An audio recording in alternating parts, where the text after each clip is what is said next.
Hola, muy buenas tardes. Mi nombre es Patricia Barrios, directora ejecutiva de la Universidad Continental.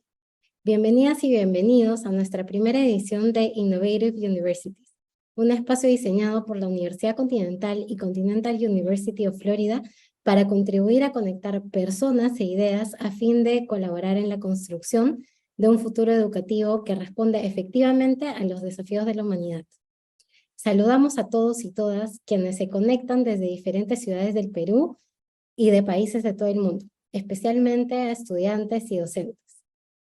La educación y la innovación son fundamentales para el progreso de las personas, las comunidades y las naciones. El espíritu de la innovación en la educación tiene que ver con buscar intencionalmente mirar el mundo en constante cambio en el que vivimos con nuevos ojos para abordar los desafíos a los que nos enfrentamos desde lugares diferentes y mejores. Es reconocer que no tenemos todas las respuestas, pero que podemos esforzarnos cada vez más por hacernos las preguntas pertinentes, uniendo enfoques diversos y complementarios. Es estar en permanente búsqueda de mejores formas de servir a la humanidad. Desde Innovative Universities nos hemos planteado contribuir a crear un mejor presente y futuro desde la educación superior. Nos proponemos trascender nuestras propias estructuras y límites de lo que pensamos que es posible. Debemos reconocer el ritmo al que evoluciona la tecnología y hasta qué punto el modelo tradicional que conocemos limita el acceso a la educación, y así como su efectividad.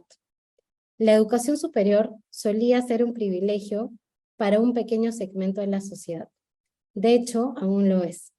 Sobre todo en países como el Perú, un país aún desigual, excluyente, en el que solo 1 de cada 3 puede acceder a educación superior. Sin embargo, se ha vuelto necesaria para que las personas puedan prosperar, cuidar de sus familias y resolver problemas importantes de su entorno. Por esta razón, Innovative Universities parte de 3 convicciones. 1. Es necesario democratizar la educación superior. Nos corresponde apalancarnos en la tecnología para aportar en el desarrollo de capital humano y social, y por lo tanto en el progreso de las naciones. 2. El futuro de la educación superior es personalizado, una vez que esté operando a escala y con tecnología. Pensamos que ir más allá del título de 4, 5, 6 años es crucial. Incluir credenciales, certificados o insignias digitales en la experiencia es fundamental para que sea pertinente. 3. El futuro de la educación superior es accesible. Hablamos sobre romper las múltiples barreras que existen para que las personas tengan las experiencias de aprendizaje que quieren, merecen y necesitan. Esas barreras pueden estar relacionadas a costos altos, a que tienen una familia y un trabajo de tiempo completo, o que no hay buenas opciones cerca de sus hogares. Se trata de romper esas barreras de manera intencionada. En este marco, hoy damos inicio a la primera edición de Innovative Universities y nos entusiasma muchísimo presentar a sus 3 protagonistas. Desde España damos la bienvenida a Susana Rodríguez, profesora de Tendencias Tecnológicas Globales en EA University y CEO de DIDAP.es. También damos la bienvenida desde Estados Unidos a James Kwok, socio principal de Educación Superior en Deloitte Consulting. Y desde Francia, aunque ha nacido en Marruecos, a Yamil Salmi, experto internacional en reformas de la educación superior. Se desempeña como asesor en gobiernos, universidades, asociaciones profesionales y agencias de cooperación multilaterales y bilaterales. Miles de gracias a los 3 por estar aquí, dedicarnos su tiempo e inspirarnos con sus ideas y experiencias.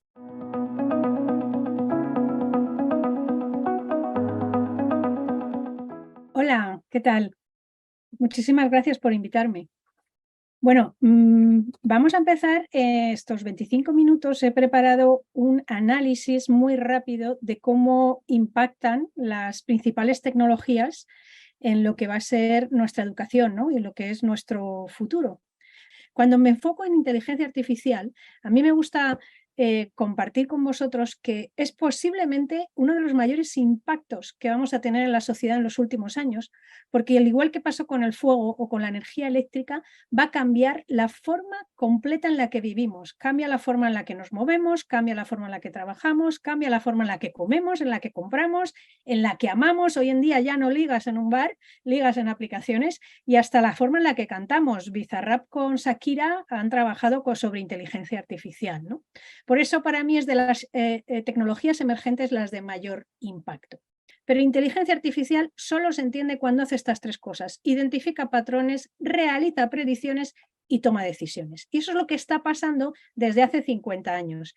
¿Qué ocurre y por qué ahora la inteligencia artificial supone tanto impacto y mediáticamente la tenemos tan encima? Pues que en los últimos años la capacidad de computación, es decir, la capacidad de procesar datos, cada vez ha sido más rápida, exponencialmente de un año para otro. Habréis oído aquel dicho de que llevamos en el bolsillo un móvil que tiene un procesador que es muchísimo más rápido que el que se llevó el hombre a la luna en el cohete. Bueno, pues en los últimos años, además de tener máquinas con una capacidad computacional más rápida, también son capaces de analizar más datos, porque fijaros, los que estáis escuchándome hoy seguro que sois generación digital. Cada vez que interactuáis con una máquina, os movéis en el mundo, compráis o ponéis el móvil, os conectáis al ordenador, estáis dejando rastros de datos, con lo cual nos hemos encontrado en los últimos 5 o 7 años que hay ingente cantidad de datos y una capacidad de procesar esos datos cada vez más rápida. Por eso tenemos ahora mismo la inteligencia artificial, pues casi que nos ha venido como un tsunami, ¿no? Es importante también que entendáis la diferencia entre dos ramas de la inteligencia artificial. Tenemos Machine Learning y Deep Learning. Machine Learning es cuando a una máquina le damos esos datos pero de forma estructurada y ella va aprendiendo por sí misma.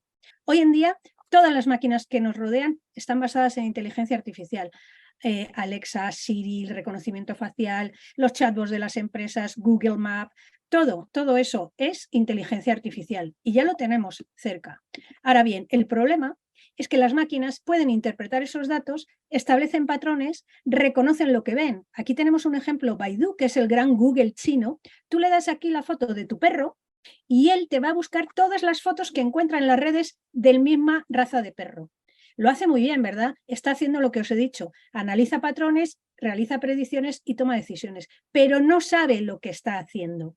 Fijaros aquí, no sabe, no entiende lo que está haciendo. Y eso es lo que nosotros tenemos que comprender de las máquinas. Pero volviendo a las ventajas, no entienden, pero sí son más rápidas y tienen mucha más capacidad que nosotros de almacenar la información. Por lo tanto, tenemos que ver cómo nos apoyamos en ellas. Aquí os pongo un ejemplo. Científicos han tardado más de 50 años en llegar a predecir un 17% del plegado de las proteínas, que es fundamental para el desarrollo de fármacos, y la inteligencia de DeepMind de Google lo ha logrado en apenas 2 años, el 100%. Yo este fin de semana, preparando un poco esta sesión, me puse a pensar, si yo fuese una inteligencia artificial, ¿qué pensaría que es el hombre? Y aquí os he hecho un pequeño popurrí de lo que yo creo que es, ¿no? La inteligencia artificial cree que el ser humano es esto que os pongo aquí abajo.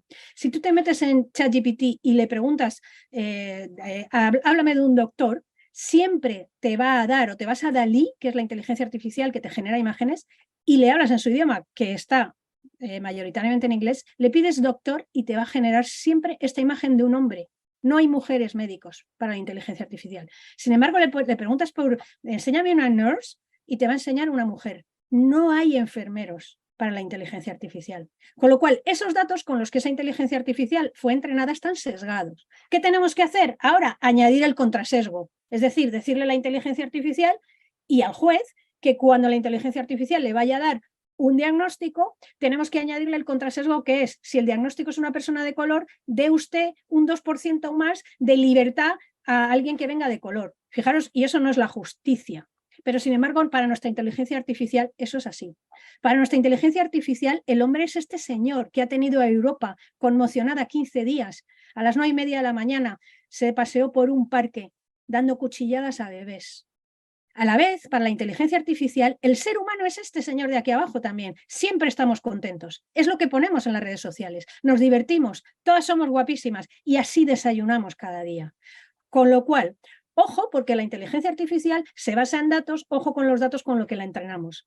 Porque una vez que la inteligencia artificial define unos patrones, se autorregula para seguir cumpliéndolos. no le puedes sacar de ese loop. Entonces, en el vídeo también lo hemos contado de Universidad Continental, y Patricia lo ha mencionado también, que aquí lo importante es, las máquinas son buenas en darnos las respuestas y nosotros, nuestro cerebro está hecho para hacer las preguntas. La inteligencia humana es contextual, nosotros aprendemos infiriendo, decidimos sin datos, somos buenos en la visión y sobre todo en la empatía. Las máquinas son buenas en estadística, reconocen muchísimo más rápido los patrones y dan soluciones ajustadas a criterios. Son buenas dando respuestas, pero no dejes a una máquina ante una hoja en blanco. Por lo tanto, de las colaboraciones hombre-máquina es donde surgen las oportunidades. A mí me gusta mucho Wayne McGregor, que es un coreógrafo inglés. Él le pide a la inteligencia artificial: dame movimientos que el ser humano sabes que puede hacer, y él con esos movimientos y con esa inteligencia artificial está preparando sus coreografías. Por lo tanto, retos que nos encontramos de la inteligencia artificial, además de todo lo bueno que nos trae, pues como decía Stephen Hawking, podemos estar ante el evento más grande de la historia, pero desafortunadamente también podría ser el último. Entonces, ¿qué tenemos nosotros que entender? Las máquinas se basan en datos, pero no entienden lo que están viendo. Nosotros aquí estamos viendo una imagen que seguro a más de uno de nosotros trasciende el mensaje. Sin embargo, para la inteligencia artificial, esto no es más que una niña con un pañuelo en la cabeza soplando unas velas. Nosotros, por otro lado, tampoco entendemos lo que hacen las máquinas. ChatGPT no debería ser, chicos, una amenaza, sino tenemos que verlo como una ventaja. Y se ha visto que escuelas de Nueva York bloquearon ChatGPT. A mi juicio es un error, igual que pasó con esta imagen de los profesores manifestándose en contra de la calculadora. ¿De acuerdo? Tenemos que interpretar la inteligencia artificial como esa compañera que nos ayuda a dar respuestas y nos deja a nosotros como seres humanos seguir desarrollándonos en lo que somos buenos, en la creatividad, en las preguntas. ¿De acuerdo? Ojo, que igual que la inteligencia artificial va avanzando, nosotros también podemos ir avanzando como seres humanos, incorporándonos como esta persona que no podía ver colores, se incorporó un chip que le permite tener acceso a más frecuencias de colores que cualquier ser humano. Y además yo creo que le añadió música a cada tono y a cada color. Ojo, esto está muy bien. Yo soy de las personas que cree que vamos hacia eso. Incorporaremos en nuestro organismo mecanismos que nos permitan aumentar nuestra inteligencia, pero tendremos que tener cuidado con la privacidad y con temas de ataques a ciberseguridad. Este chaval está muy contento, sale en muchas televisiones, pero puede ser hackeado y eso veremos a ver hacia dónde evoluciona, ¿no? ¿Os acordáis que os decía al principio? Gran parte de mi presentación es este enfoque en inteligencia artificial, pero hay otras tecnologías que vamos a poder disfrutar muy pronto. Y esta me encanta, la realidad virtual. Fijaros, estamos viviendo un momento en el que se junta realidad virtual, realidad aumentada, realidad mixta, con estas otras tecnologías que hibridarán inteligencia artificial y blockchain. Y volveremos a hablar del metaverso en cuanto haya devices como el de Apple que está sacando ahora, que nos permitan tener ese cambio de percepción de nuestro entorno. Y todo esto nos va a llevar otra vez a nuevas formas de interactuar, de comprar, de vivir, de trabajar.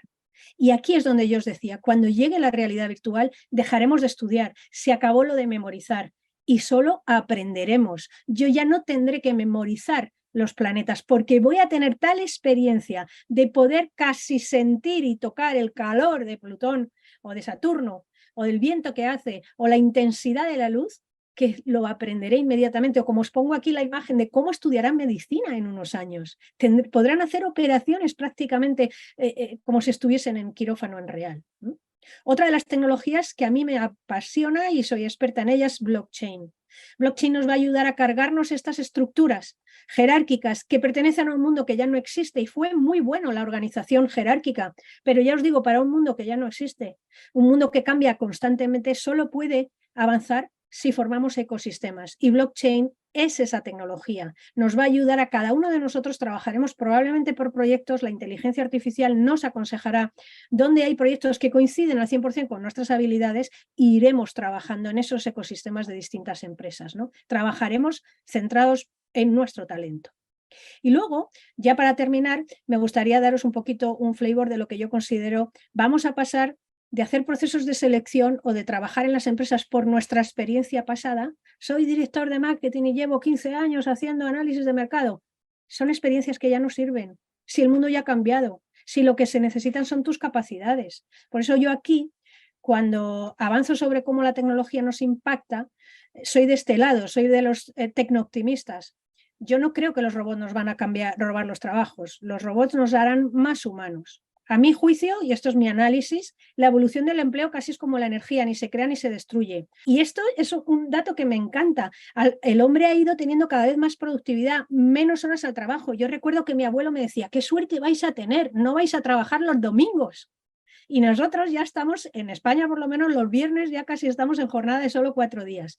Cada vez tenemos más tiempo para nosotros, más calidad de vida. Y fijaros lo que ha pasado en la historia cuando hemos tenido esas tecnologías que nos han dado más calidad de vida. Ha generado el surgimiento de nuevas industrias. Y ahora, fijaros, surgen nuevos empleos, surgen los gamers, surgen los streamers, surge gente que tiene ella misma su capacidad de ser un medio de comunicación en sí mismo.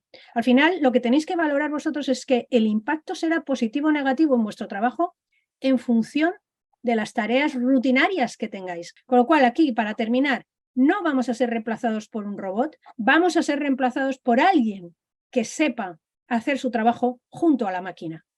Y las capacidades que más se van a demandar, aparte de la base esa en Science, Technology, Engineering y Mathematics, donde si habéis entendido la primera parte de la inteligencia artificial, están más demandadas las profesiones, es en la parte de humanidad. Mi consejo, cuando a mí mis amigos me dicen, ¿qué le digo a mi hijo que estudie para el futuro? Le digo, lo que tienes que hacer tú y tu hijo es identificar qué le gusta, en qué es bueno, en qué es feliz, con qué fluye, con qué se le escapa el tiempo. Y a partir de ahí, seguir creciendo en eso. Efectivamente, las preguntas que debemos hacernos las universidades tienen que ver con cómo es que aprovechamos la emergencia de estas tecnologías para preparar a nuestros estudiantes para crear valor en un contexto en el que aparentemente las personas que más crean valor son las que más rápido se adaptan, las que más rápido pueden crear valor junto con los bots, ¿no? Y hacer las preguntas correctas para que los bots nos puedan ayudar a encontrar las respuestas correctas.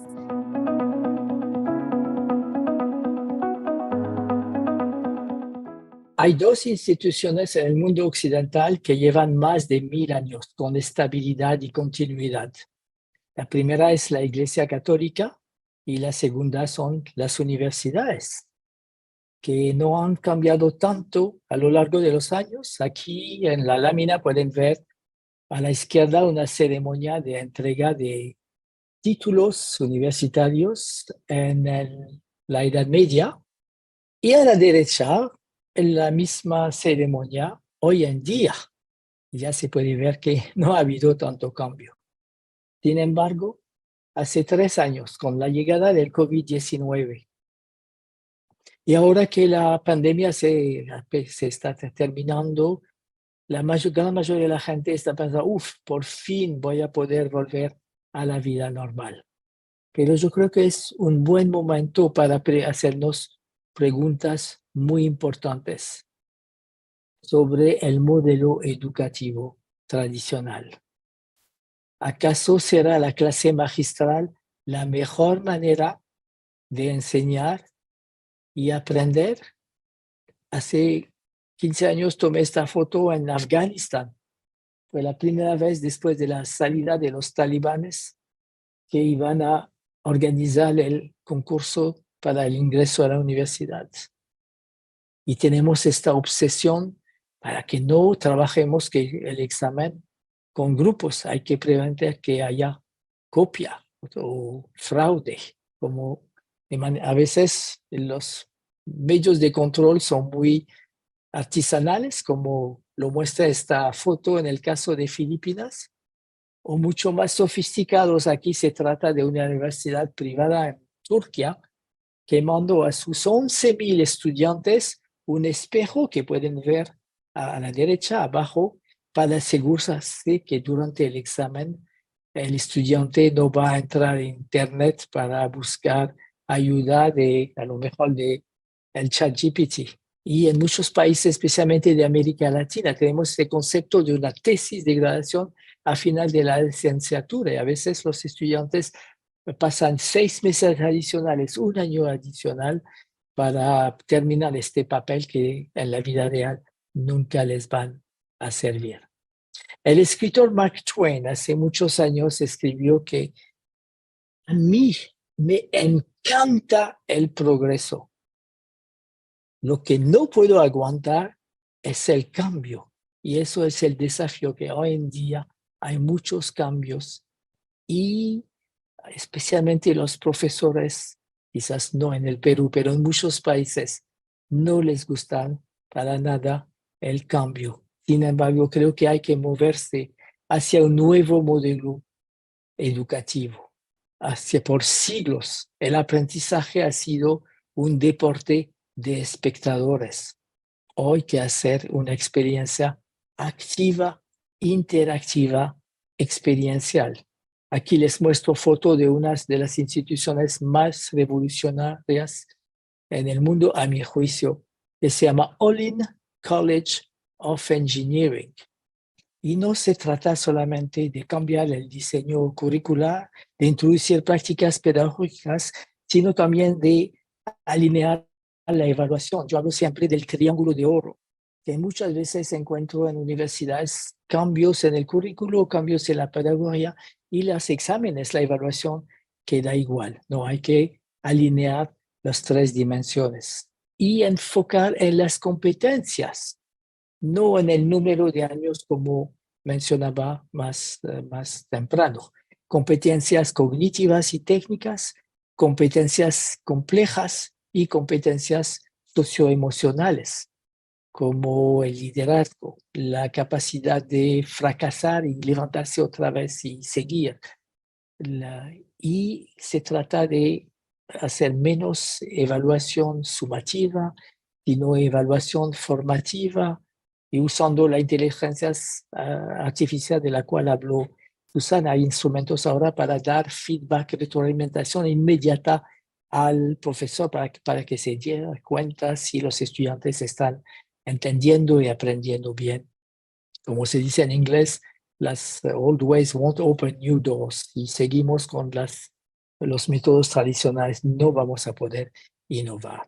Y además vivimos hoy en día, hay una sociedad, unos tiempos mucho más complicados que como resume esta sigla en inglés, que es VUCA, que significa que vivimos en sociedad donde hay más volatilidad, incertidumbre, complejidad y ambigüedad. Y eso nos va a necesitar nuevas formas de liderazgo. Usualmente yo no mezclo política en mi trabajo profesional, pero con estas dos fotos quiero ilustrar la importancia del liderazgo. Un país donde hasta hoy han tenido 30 muertes por el COVID, y a la derecha un país donde ya casi llegaron a 1.200.000 muertos por el COVID.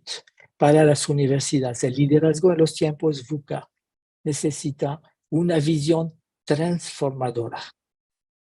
Y Alan Kay, que inventó la pantalla de tipo Macintosh, si se acuerdan de este modelo, que nos decía, la mejor manera de predecir el futuro es inventarlo.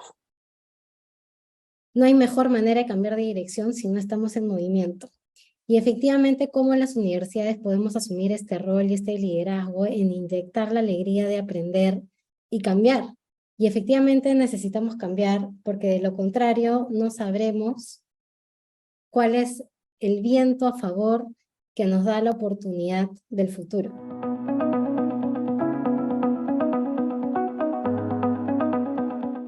Ha sido un excelente contenido el que nos han presentado Susana y Jamil. Gracias por ello. Soy James Kwa y, como dijo Patricia, me concentro en la transformación digital de la educación superior durante los últimos 25 años, principalmente en la práctica. Hoy día nos vamos a concentrar en dos tendencias que se refieren a la transformación digital. Una es que en conjunta la percepción del público de un título de 4 años está cuestionado como nunca antes. Este es lo primero. Y vamos a ver lo que están haciendo algunas instituciones para cambiarlo y cambiar esta percepción del mercado. Jamil y Susana nos han dicho cómo está cambiando tan radicalmente lo que está sucediendo en el mercado, el acceso a la educación. Así que el modelo de negocios básico se está concentrando en la transformación. Esos son los dos temas que vamos a tratar en el debate. El primer lugar es que realmente se está cambiando la percepción del valor del diploma. ¿Por qué es que está sucediendo? Uno de los secretos del mercado que está cambiando el mercado son los requisitos. Y es que el mercado mismo está cambiando. Quisiéramos destacar, por ejemplo, que si uno ve lo que está pasando en los estados de Maryland, Sullivan y Utah, en los Estados Unidos, ahora ya no incluyen el requisito de tener un diploma de 4 años de estudios para incorporarse al mercado laboral. En Los Ángeles hay este esfuerzo por modificar lo que se puede lograr con estos diplomas en términos de movilidad laboral.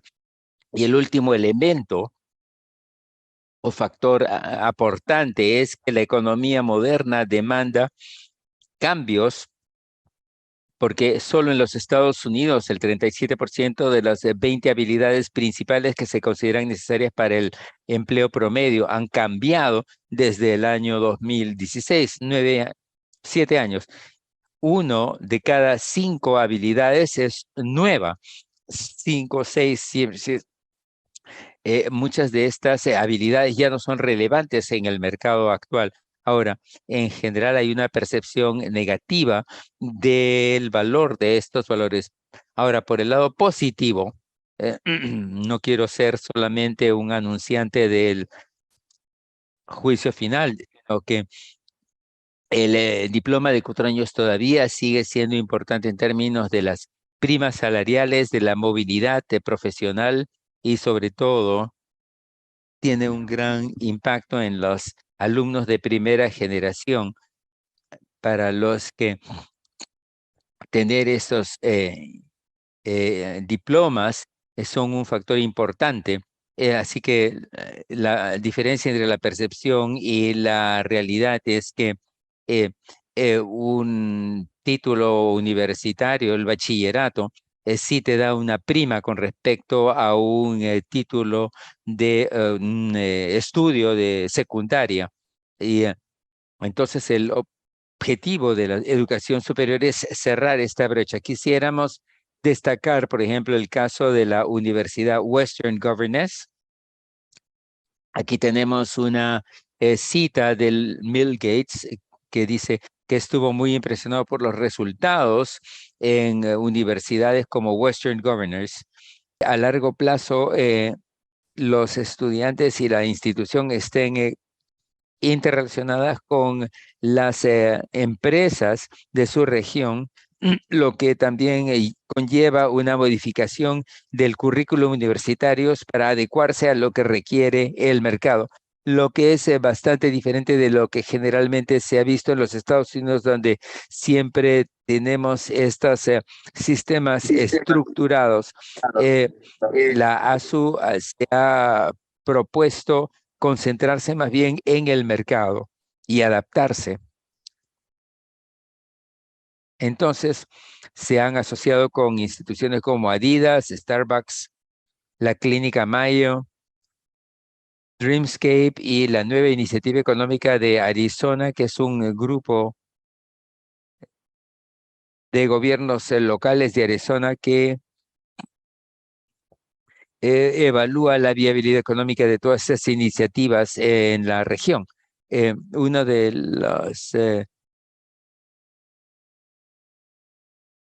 y el último caso es el de la Universidad del Estado de Georgia, que es una institución interesante. Esta universidad pública tiene más de 51,000 estudiantes, se concentran en los estudiantes menos atendidos sin mejorar el acceso a la educación.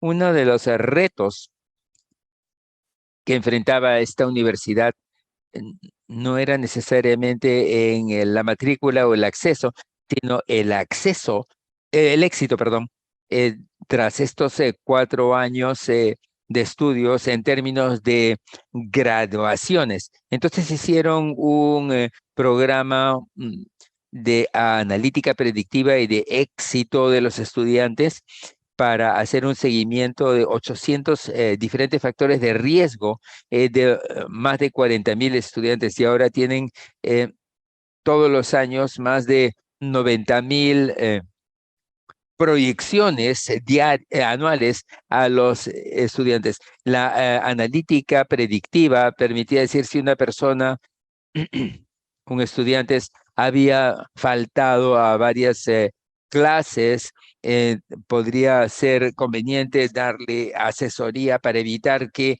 abandone los estudios. En el último año han aumentado su tasa de graduación en más de 23 puntos, y logran dar títulos a más de 2,800 estudiantes más al año.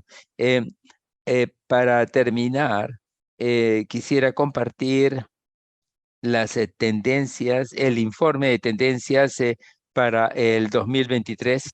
En la presentación ya les he proporcionado el link, y Patricia, mis felicitaciones por estos 25 años de éxito de la universidad. El estudiante se ha convertido en un cliente y el estudiante efectivamente es un estudiante diferente, es un estudiante digital y por lo tanto espera cosas diferentes, ¿no? Y volviendo a lo que impulsó este espacio de Innovative Universities, tiene mucho que ver con cómo es que podemos crear valor a un estudiante en un momento en el que resulta fundamental ayudarlo a adaptarse, y además de esta revolución que tiene que ver con lo que necesita la humanidad, que es la inclusión y la diversidad de estudiantes. Efectivamente, la universidad como institución se creó en un momento diferente de la humanidad, en donde se pensaba que la educación superior debía ser elitista. Y bueno, vamos a hacer algunas preguntas. Muchísimas gracias a los tres por sus ideas y experiencias. La primera pregunta tiene que ver con cómo podemos asegurarnos de que la disrupción tecnológica y la digitalización en las universidades no amplíe las brechas existentes, sino que nos ayude a promover una educación inclusiva mientras seguimos trabajando por la calidad de lo que ofrecemos a nuestros estudiantes, la pertinencia de lo que hacemos. Mis padres tuvieron que acceder a la información que estaba disponible no solo en sus medios económicos, sino en su geografía.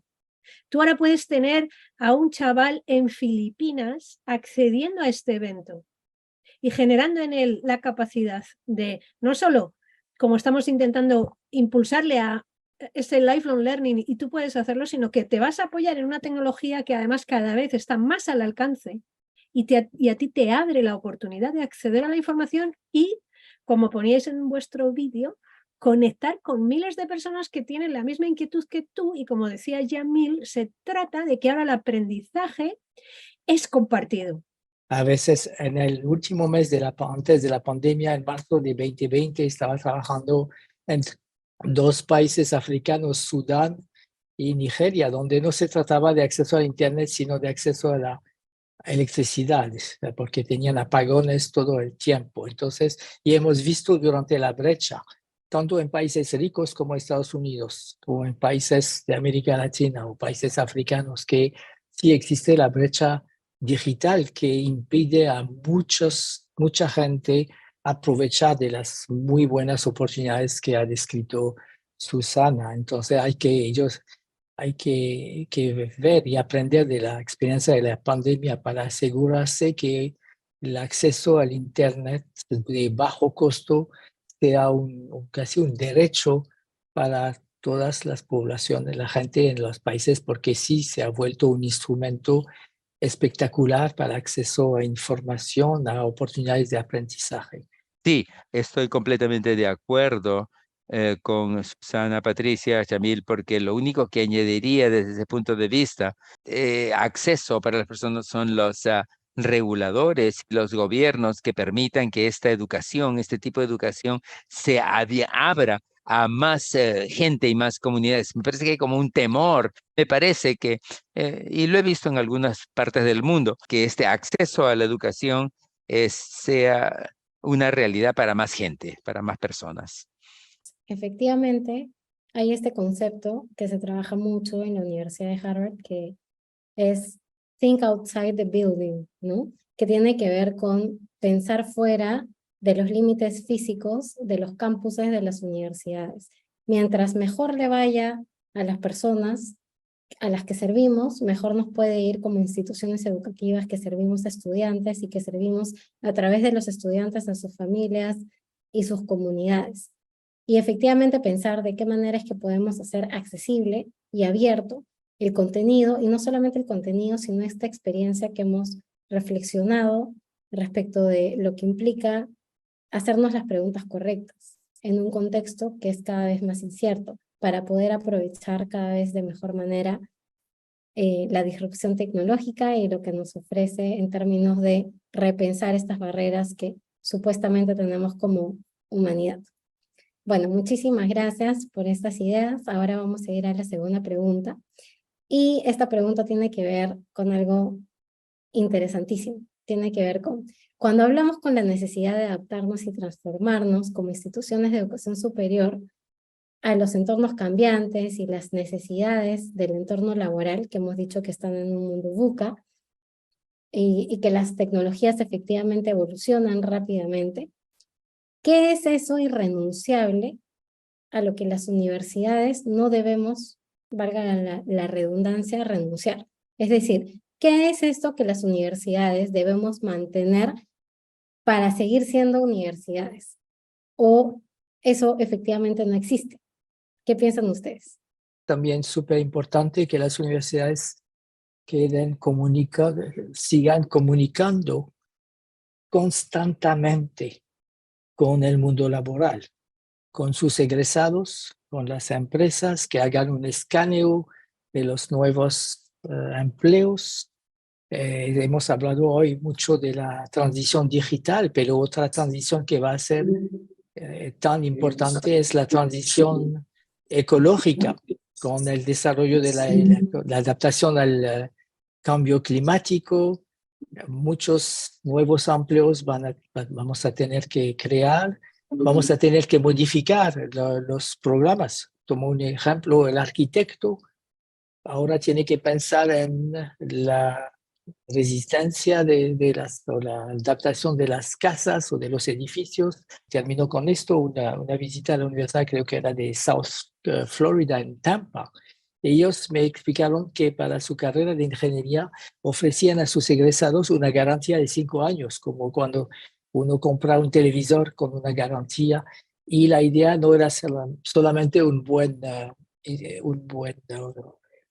argumento de marketing, sino también que si un egresado se encontraba en su empleo con competencias que no había adquirido en la universidad, podía regresar y pedir que se les diera sin pago. Y era una buena manera para ellos de estar a la escucha de lo que pasaba en el mundo laboral.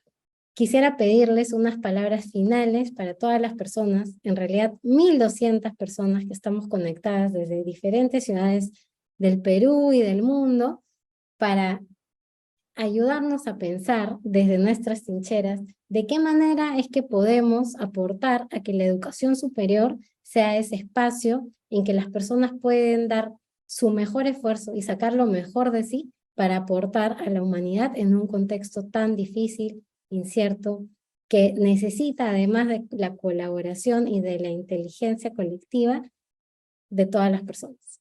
No sé quién quisiera comenzar. Qué suerte tenéis los jóvenes, ¿no? De todo lo que tenéis por delante, ¿no? Siempre digo, he nacido 50 años antes de lo que me habría gustado, ¿no? Os vais a encontrar en la próxima década con estas tecnologías que hemos sobrevolado en mi exposición y que os van a ayudar a esa parte más difícil del aprendizaje. Y como estabas diciendo tú, Patricia, creo que vais a ser esa generación que aprende y que puede devolver a la sociedad y construir la sociedad del futuro, apalancándose en la tecnología. Vais a resolver los grandes retos de la humanidad compartiendo vuestro conocimiento. Más que nada, hay que seguir siendo curioso para poder estar un paso adelante de lo que está cambiando y adaptarse a ello. Esto es mi mensaje en pocas palabras, seguir siendo curiosos. Y hoy con los tantos cambios que acaba de mencionar Susana y lo que ha evocado James, tenemos que sí seguir esta curiosidad y encontrar su pasión y seguirla. Tenemos una sola vida y hay que seguir el camino que sentimos en el corazón que nos convenga, no el camino que nos va a imponer nuestros padres o la sociedad, sino lo que... Bueno, muchísimas gracias, Yamil. Efectivamente, podemos concluir nuestra primera edición de Innovative Universities con estas 3 ideas fundamentales. Encontremos un propósito de contribución, confiemos que ese propósito de contribución nos llevará a una aspiración altruista superior que nos trascienda, que nos lleve a imaginar en un lugar al que de repente ahorita no podemos ver con claridad, pero al que nos podemos aproximar con mucha curiosidad, como nos decía James, haciéndonos las preguntas permanentemente y como decía Yamil, teniendo esta consistencia, entendiendo que nuestras acciones representan y honran no solamente esfuerzos individuales, sino esfuerzos colectivos. Y de eso se trata Innovative Universities, de inspirarnos, conectarnos, para poder imaginar un futuro que sirva de mejor manera a los desafíos que enfrentamos como humanidad. Muchísimas gracias por conectarse, muchísimas gracias a nuestros 3 líderes de esta primera edición. Ha sido un honor, un placer, y desde la Universidad Continental Continental University of Florida les damos las gracias. Esperamos verlos en la siguiente edición y estaremos llevándoles las ideas en formato de sistematización para que puedan aplicarlas desde mañana, pasado, con sus equipos y colaborando para crear este futuro más próspero. Muchas gracias. Gracias. Gracias por la oportunidad. Que estén bien.